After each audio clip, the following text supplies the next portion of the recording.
Hello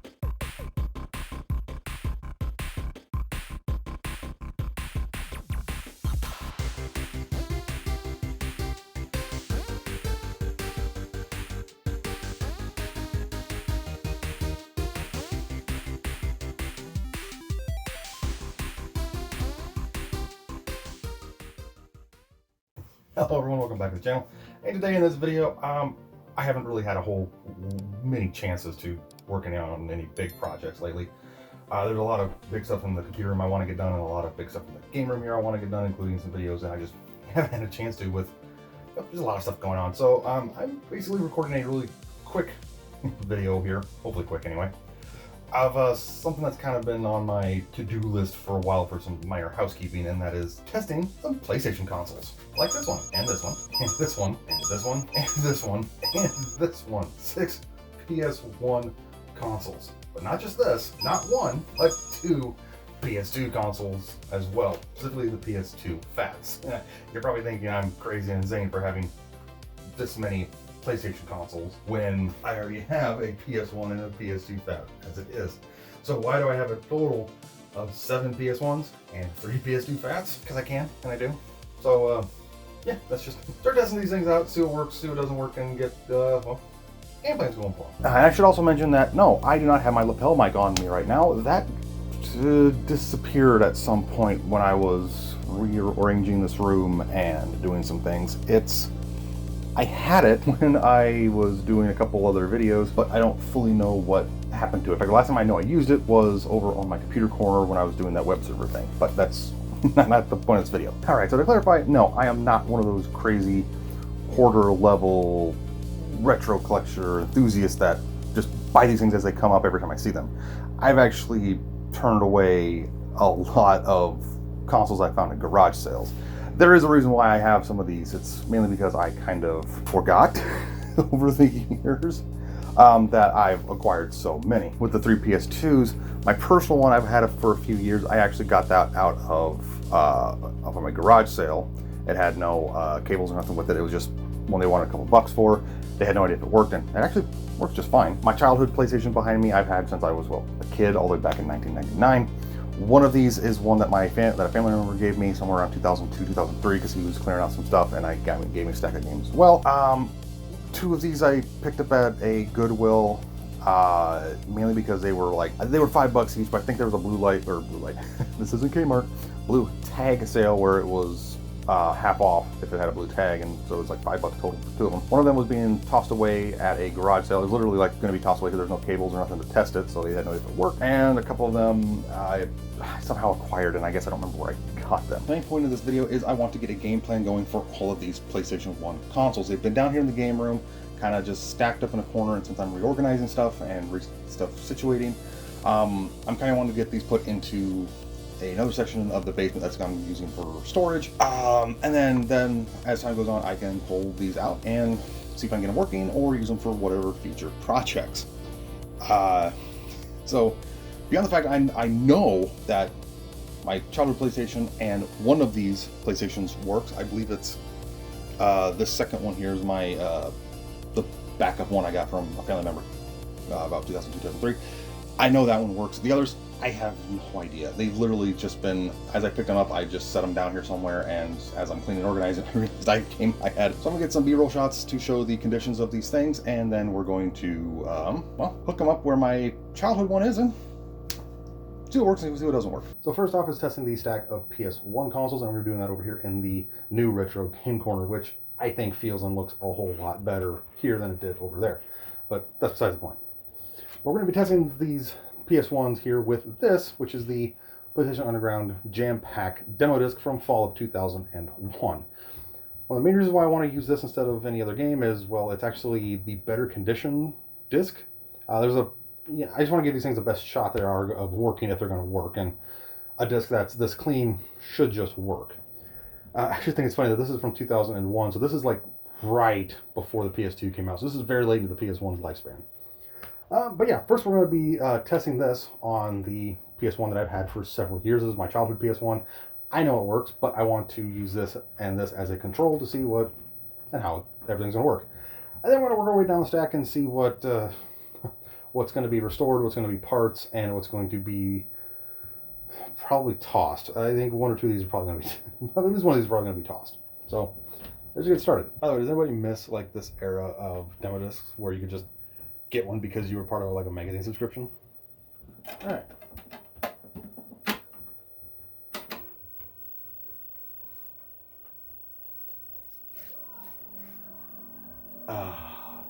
Classic.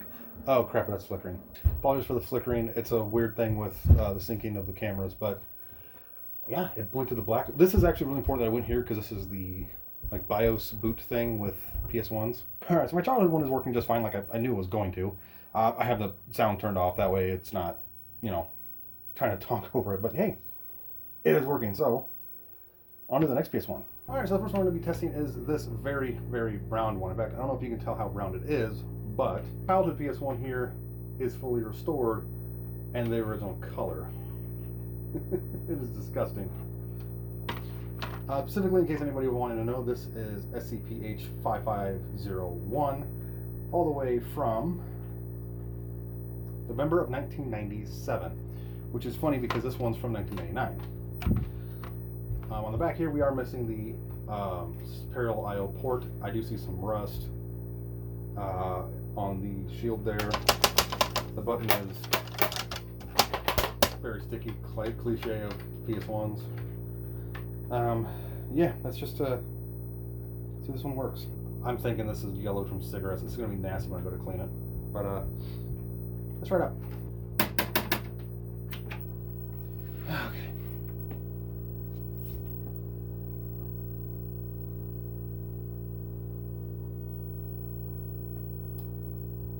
Well,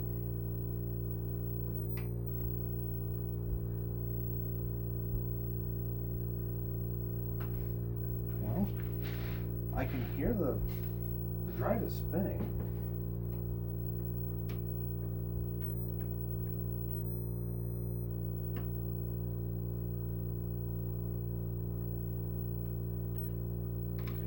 But I'm not getting a video output. All right. Okay, so the smoky brown one here, no video output. It's kind of sad, but also not too surprising with the condition this thing is. It's going to be a candidate for at least trying to get it working here in the future. I might diagnose and see what the heck's going on.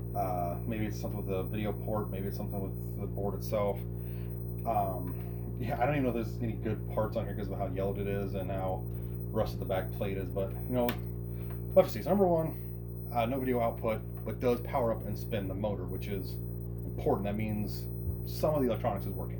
Right, the second one on the stack is the first of the tatted up PS1s that has a Goodwill sticker from $5, which I got the exact same time as this other one. Will come to you later. But they were marked $5, but I think it was like a Tuesday like blue sticker sale or something where it was like half off. So I think I got both of them for $5 total. Anyway, this one, besides the stickers, is in much better shape. It's not nearly as, in fact, it's not yellowed at all. It still has the parallel I/O cover, which is really nice. Yeah, no major yellowing or browning. The feet are deteriorated. This one is also an SCPH-5501 from November of 1997. So yeah, hopefully this one works because I'd like to have at least one working example of the 5000 series. And yeah, it's goofy to have this many PS1s. It really is. I will admit that. But it is kind of neat because there are some slight variances between all the PS1 models. That's kind of why people care about the model number. I don't remember what was special about the 55 series. There was some weird specialness with it, but I don't know. Let's try it out. It worked.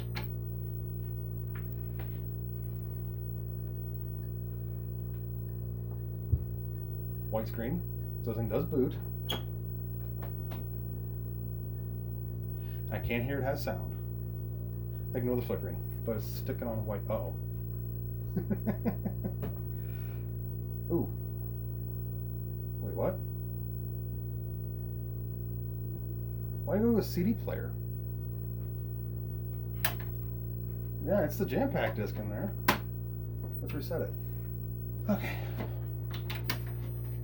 Okay, so this one is better-ish than the, I'm going to call that first one the Marlboro Man one, because it's all, it probably from smoke damage. But anyway, machine number 2 here does at least power up. I do get the white splash screen, which means there is getting power to where it needs to be. Unfortunately, it does not fully read the disc as a game disc, which is very weird, because when I read through the CD slip here, it says nothing about audio. So something is not quite right with the laser assembly on this machine.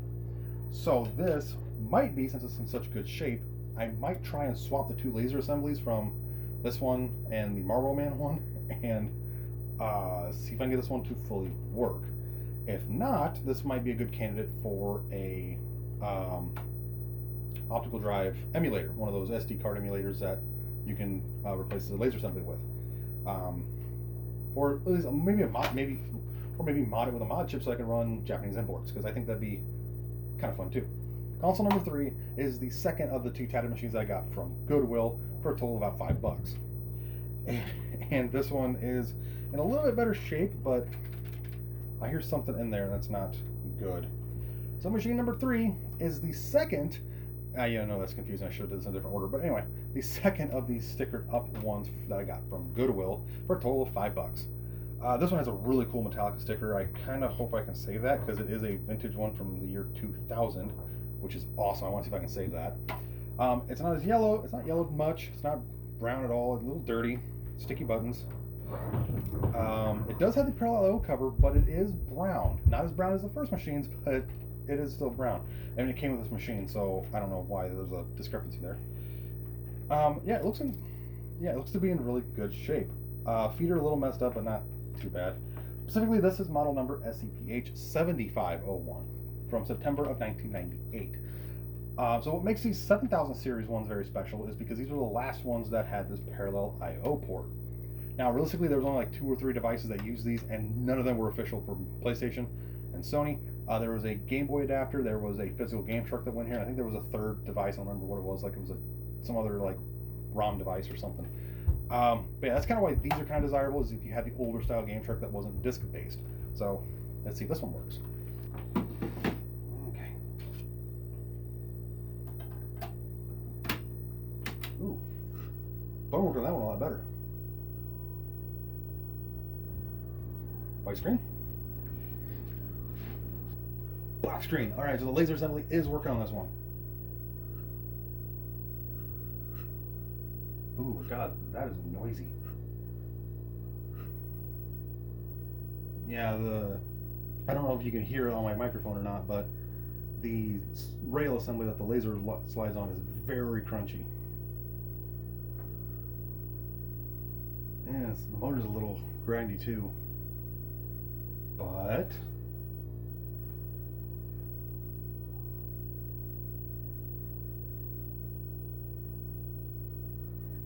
maybe.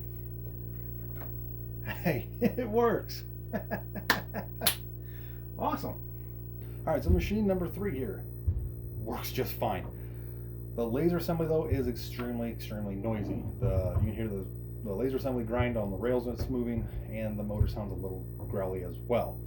That could just be they're extremely dirty and needs to be cleaned and lubricated. I'm going to go off that assumption first. So this one is definitely going to be cleaned up and restored, and probably set up as a backup or a spare of some kind.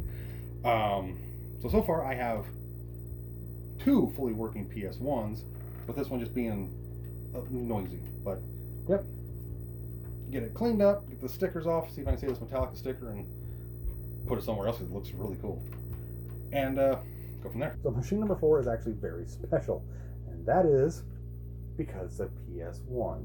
Not just any PS1 though. No. This, you probably saw in the stack of PS1s in the intro, has this. All the ports. This is the first revision of the PS1 when it launched in the US and Japanese markets. It has the standard AV in, it has a standard power, it has standard AV multi-out, It has the video out and audio out independent jacks with the RFU DC out for the RF modulator, the serial port, and the parallel port.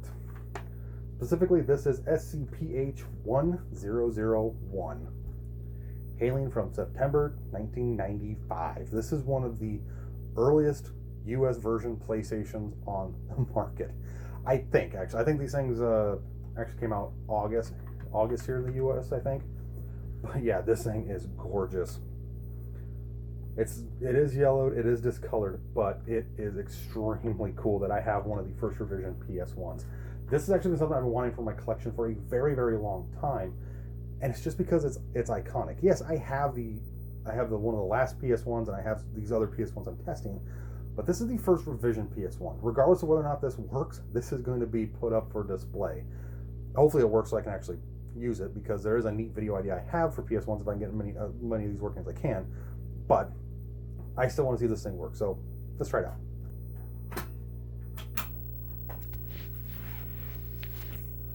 Okay. White screen. Ooh, sound. Now the neat... It went straight to CD player. Uh-oh. What makes these SCP-H1001 so special is that apparently these are one of the best PS1s in terms of audio quality. The type of sound chip that PlayStation or Sony put in the PlayStation 1 on this particular model was one of the best that they had. I gotta remember, at the time, Sony was a CD player and audio video company, so they put a lot of effort into the original PS1 here. How that translates to today, a lot of people still like these because of their sound quality. They make amazing CD players. Obviously, this one's not quite working, but we are going to try a trick from back in the day to see if we can get this to work, and that was the plastic guide rails on these old, especially these first revision laser assemblies, can actually warp and make it almost impossible to read. And one of the fixes was to basically flip it upside down. So I want to flip it upside down and hit reset.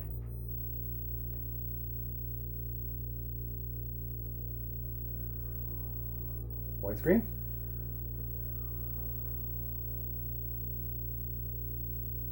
Straight to... Okay. So that didn't work. Alright. So, partial working, number 4 is here. Yoda, I sounded like.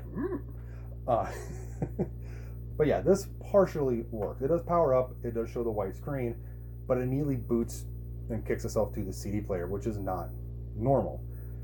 And like I said before, the fix was back in the day when these things would warp like that is to put it upside down, but even that trick doesn't work. So there might be something actually bad with the laser assembly. What sucks about that is the laser assembly in here is vastly different from the later model PS1s, especially the 55 and especially the 5000, 7000, and 9000 series. There is forums online apparently of how to swap them out and get them to work. I do want to see if I can get this one to work and read games, because I think it'd be really neat to have this as a working example here in my game room. But if it doesn't, this one's still definitely being restored. This is not leaving my collection. This one's definitely going to be restored, cleaned up. I'm going to do what I can to get this laser assembly to work in some way. If I can't, it's still going to be a display model.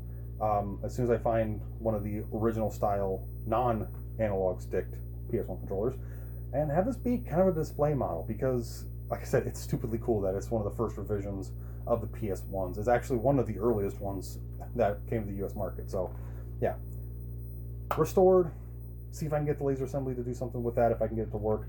Either way, display model. Machine number 5 is a very clean PS1. In fact, it's so clean, you'd almost think that this was mine as well. Because it is. In fact, I'm not even going to bother testing this one. I know it works. This one is a SCP-H7001, not 7501, from June of 1998. It's kind of a funny story with this. This was a childhood one we got 1999, late 99 actually. I think it was Christmas 1999. Me and my sisters did. This is my childhood one that I've had for years. It's the original one I've always had.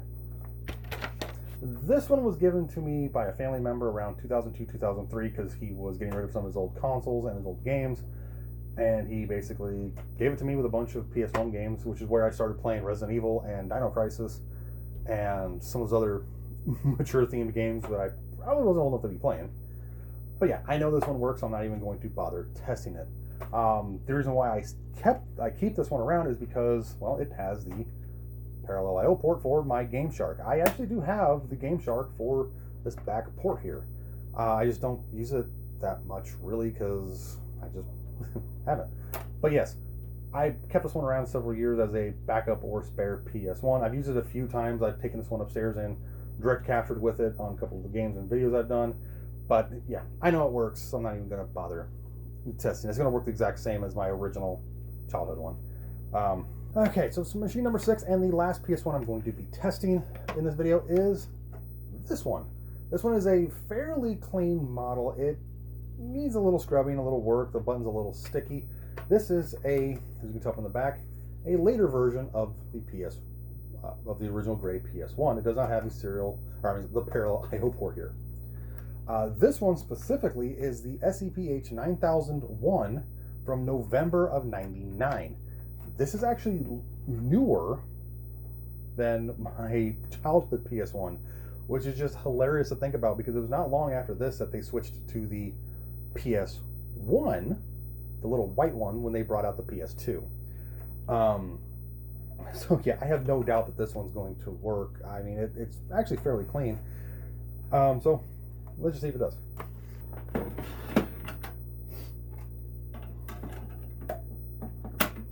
All right, so white screen, black screen.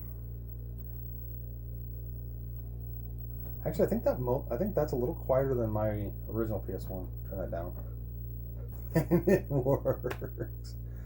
Awesome. Okay, so this PlayStation 1 works flawlessly. Almost as good as my childhood one. Just not as good because obviously my childhood one's better because it's mine. And this one also needs restored.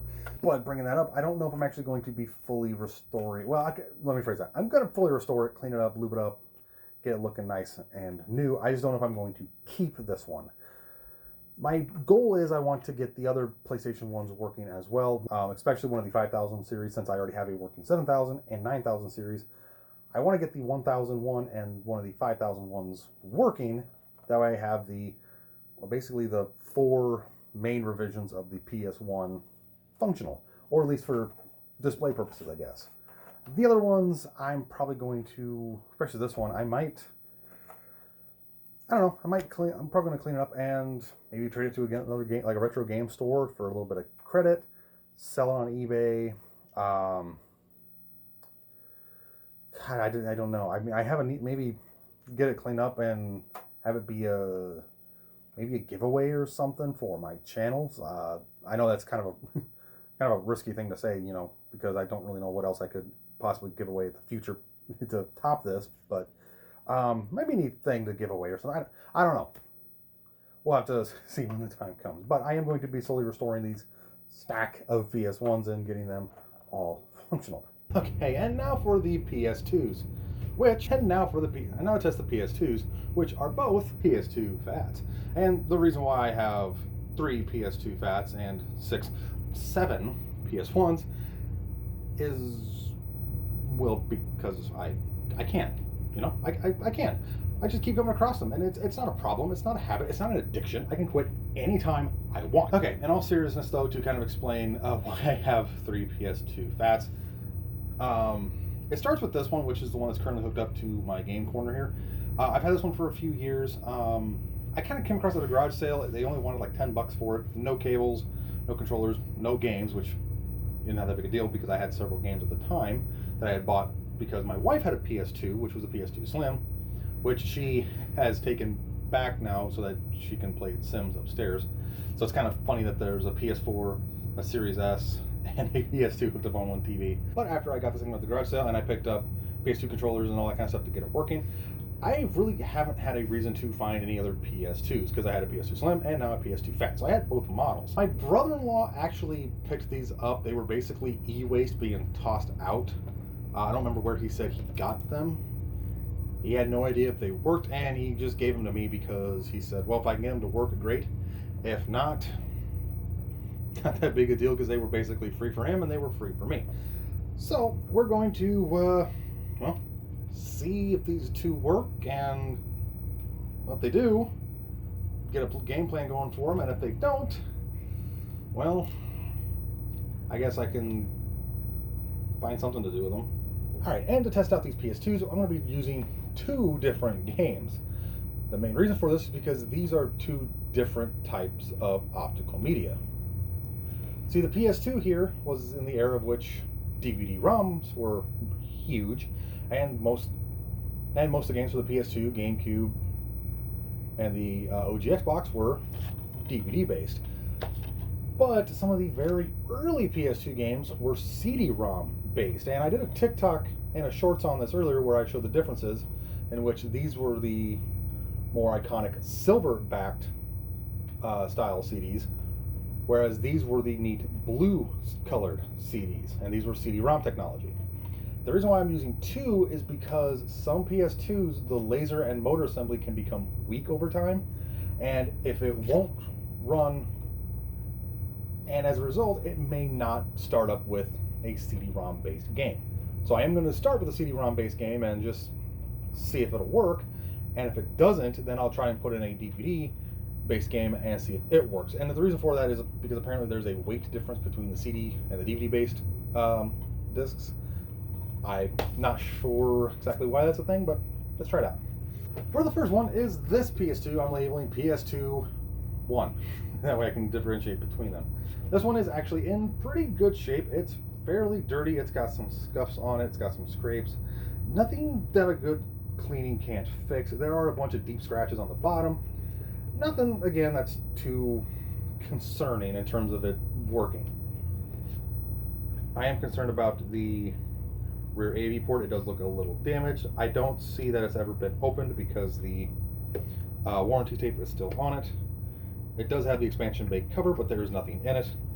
This particular one is SCPH 30001 with date code of 1A. So this is an earlier revision of the PS2 Phat.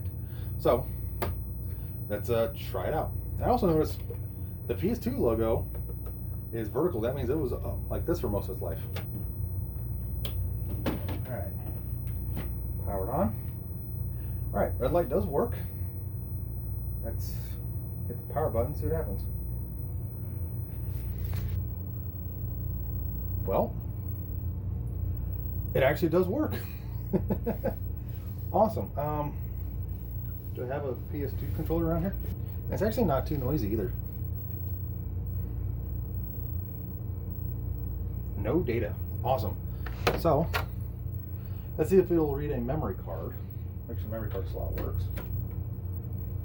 And it did. Memory card PS2. And there's only one game. Spy Hunter. Awesome. So, it does work with a memory card. So let's see if it'll read a disc.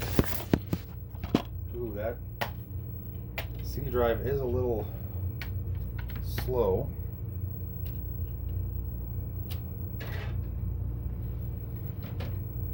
But it did retract in very well.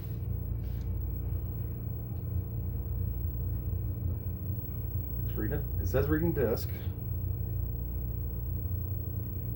We are browser 1.20, CD player 1.20, DVD player 1.30U, and PlayStation driver 1.10.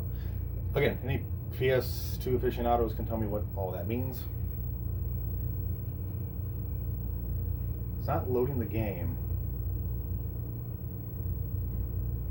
It just says reading disc. Disc read error. Okay. So,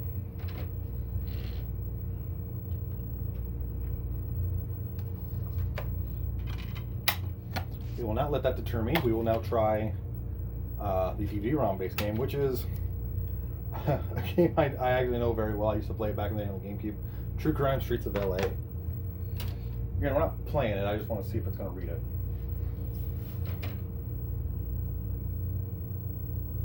Taking its time.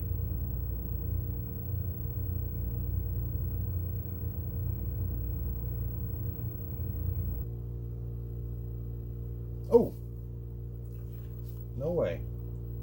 PlayStation 2 disc. Ooh.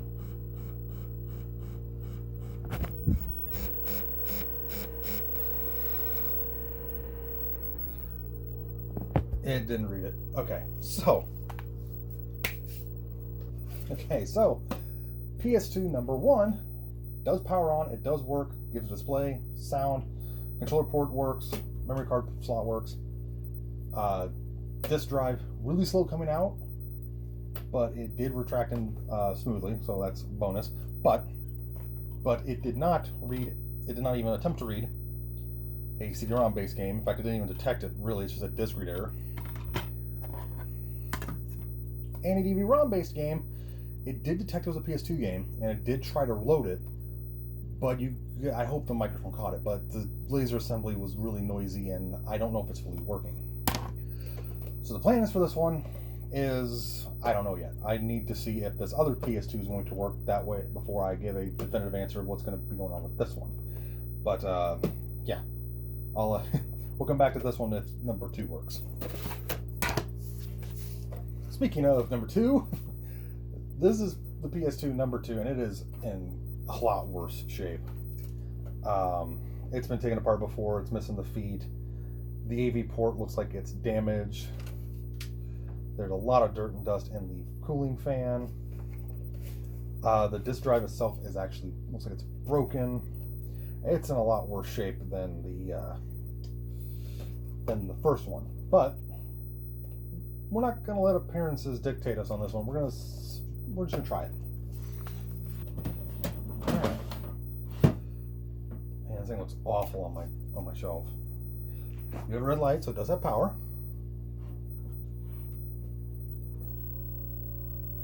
Ooh. Oh. All right. Okay, so I just panicked because it shut power down when I plugged in the controller. I accidentally hit the power switch when I was plugging this in, so I got scared for a second. Okay, so we have SCPH39001, so the same revision as my personal one. Browser 1.20, CD player 1.20, PlayStation driver 1.10, DVD player revision is 2.120 or 2.12U, so a later DVD player revision. Interesting. Again, any PS2 guys can let me know about that. Okay, so browser, no data. See if it reads a memory card. It does read a memory card. And Spy Hunter. Awesome. Okay, so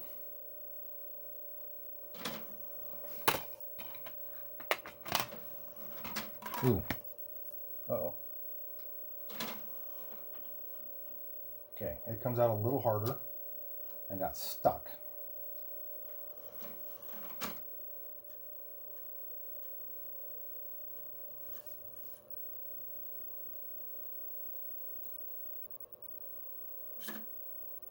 Disk read error. Okay. All right, so it did not read a CD. So now I'm going to see if it'll read a DVD-ROM. Which isn't too, I guess, surprising given its condition. Oh. It actually did detect a disc.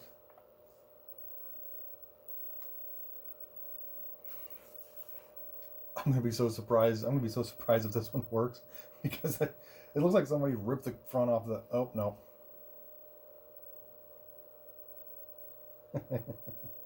Okay, well, this one does not work either. But just in case, even though I said I'm not going to test this one, I want to make sure that it's the system and not the games, now that I'm doing this. Yeah, browser 1.2, CD 1.2, PlayStation 1.1, DVD 2.12U, SCPH 39001. Okay, so, yeah. Let's see if this will read the CD-ROM. I just want to make sure it's... I want to make sure it's these two consoles being bad, not the games. Yep, it's already working better. Because look, PlayStation 2 CD disc. All right, so it is just these consoles that don't work. All right, so now that I've got all these things tested, what are my plans for all of these PS1s and PS2s? I talked briefly about the plans with the PS1s, but I kind of want to expand it a little bit further. But first I want to start with the PS2s because, well, there's only two of them. In regards to the two, well, technically three PS2s, my plans are actually very straightforward. My personal PS2 back here, the one that I've had for a few years, is nothing's changing with it. It's been working fine. The CD drive works, reads memory cards, everything functions on it. It's perfectly the way it is. I have no intention of altering this one, so it's going to be staying as it is, as a original conditioned PS2. As for these two PS2s, I'm going to basically be doing what I've done in the past when I have multiples of the same piece of hardware, is I'm going to be taking the best pieces, cosmetically anyway, and get one really good looking conditioned PS2. Because from there what I'm going to do is basically have one as a modding project. And when I say modding project, I'm basically going to be hitting up forums, I'm going to be hitting up websites and seeing what some very common ultimate PS2 mods I can throw at this thing. Ranging from doing a Noctua fan swap to make it quieter, doing some internal modifications to make it a little bit better, maybe an HDMI mod, I think they exist for this thing, and definitely going to be getting the expansion module for this thing, so I can put a SSD in here. Obviously prices of SSDs are a little high, but put an SSD in here with the expansion chassis, and do a soft mod or hard mod to be able to load games off of that hard drive and have a, basically, well, maybe not majority because there's a crap ton of PS2 games, but find some of my favorite PS2 games and put them on that hard drive and have a modded HDMI outputted PS2 that I can use upstairs with my main gaming PC and all that kind of stuff, and do some gaming in the future. Definitely with some live streaming stuff. I actually have been live streaming lately with Red Dead Online, and I think it'd be a lot of fun to keep streaming, especially retro games.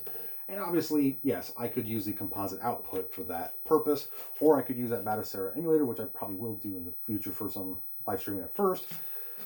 But I do want to have the actual game on actual hardware. Yes, it'll be technically emulated through the expansion module, but that's splitting hairs, honestly. That's my plan for the PS2s here, is use the components to build one really good PS2. Since both disk drives are dead, it's a perfect opportunity to, well, either soft mod or hard mod it to play backup game ROMs of my PS2 library. Clearly my PS2 library. I would never condone or recommend downloading ROMs from any storage and archiving website, because that would just be wrong, wouldn't it? And now to the PS1s. What the heck am I going to do with this stack of 6 PS1s? 7 if you want to count my childhood one. 8 if you want to count the PS1 that's not in this video, which is the PS1, the smaller white cube one that came around with the PS2. What am I going to do with a stack of PS1s? This is out of hand and absurd. It's not an addiction, I swear. Well, just like with my personal PS2 and me not doing anything mod-wise with it, same thing with my personal childhood PS1. It works just fine. I have no ambition or reason to crack it open, try to mod it, hard, soft mod, whatever. It's worked. It's never failed. It's never had an issue. Now, even though there's one of these machines in here that is my other personal PS1 that I got several years after this one that I've had as a backup in case this one fails. It's never failed me, so I really have no reason to try and modify it in any way, shape, or form. So that's kind of, that one's staying as it is. As for these 6, I have no idea what I'm going to do with all of these. Obviously, some of them don't work as you saw. Some of them are in horrible cosmetic condition in terms of discoloration and rust. Some of them have been just tatted up with stickers. And one of them is actually iconic and hard to find, given it's the first ever revision, and they are somewhat sought after, mainly for their collectability. So, honestly, obviously the ones that work are going to be cleaned up, obviously, and fully restored. Like I said, this bottom one here is the other 9000 series to match my childhood one.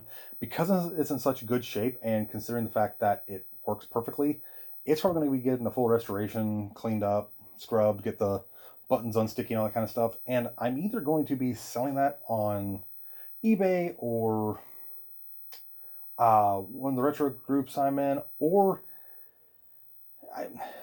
I could do it as part of a giveaway for the channel, since it's something I really haven't done. I want to kind of give back to my little community here, is kind of offer it up as a giveaway of sorts. I'm not sure what the giveaway is going to be beyond, it could be it's going to be PS1 here. Obviously, I want to track down an extra controller, power cable, and video cable. That way it's a complete unit I would be giving away. If I go that route, obviously it's time will tell on that one. In regards to this one, the fifth one down, that was the one that I got a couple years after my childhood one from a family member with a stack of games. That's been my backup for several years, mainly because, it's a backup PS1 in case my childhood one fails, but it also has the physical port for the Game Shark that I have, which I do have the physical Game Shark, I just don't have it right up easily accessible. As for this fourth one, which is the first revision of the PS1 that came into the US market, that freaking thing is staying in my collection. It's going to be getting fully restored, cleaned up, retro brighted, and I'm going to be doing my darndest to get this thing to read a disc of some kind. It's probably going to be in a video that I'm going to be trying this out on to try and get it to work. I have done a quick Google search on a replacement laser assembly, and apparently the 5000 series lasers are the best chance of getting it back to functionality. The thing is that that would mean disabling one of these other PS1s to get it to work, which is fine because obviously I have several here for spares. So this one's obviously staying in my collection. These top three, though, obviously are the problem. The problem I'm having. Obviously, I would love to have a working 5000 series PS1. That way, I have the first revision 1000, the mid-range 5000, the last of the parallel port here 7000, and then the 9000, which is my childhood one. It's a dorky thing, yes, I know, but it's also kind of neat that I'd have all the revisions. But obviously, they're all in different stages of cosmetic and functional issues, so it's probably going to be them all torn apart and combined to make one really good, hopefully working 5000 series. If for any reason I cannot get any of these to work with the good laser assembly, or I have to take the laser assembly out to fix this 1000 series, then I'm definitely going to be laser modding one of them in order to read an SD card as a optical emulator. That's definitely a future project because, again, now that I have I don't like modding consoles I only have one example of, but since I have multiple examples of PS1s, I'm going to be doing a heck of a lot of modding with one of these. In fact, I might actually just say screw it, and this worst condition one being my mod project. HDMI, the optical assembly replacement, maybe even a case replacement. Maybe look on some forums, see what they do to cut the top thing here, RGB light it, do some cool stuff with it. I don't know. We'll have to just see as time goes on. That being said, thank you all so much for watching the video. Really hope you enjoyed taking a look at all of these, the addiction of my PS1 hoarding here. I mean, I swear, I don't need therapy for this. I promise you. If you have any thoughts or comments about any of these PS1s, any specific knowledge about these models here, or any way that I can get the models that I want to get working, put it down in the comment section so I can check them out and see if I can do some digging on it. And, well, be on the lookout for some more future videos involving not just PS1s and the PS2s, but my retro game corner in general, especially in its new spot. So that being said, again, thank you all so much for watching this video. Really hope you enjoyed it, and I'll see you on the next one. Thanks for watching.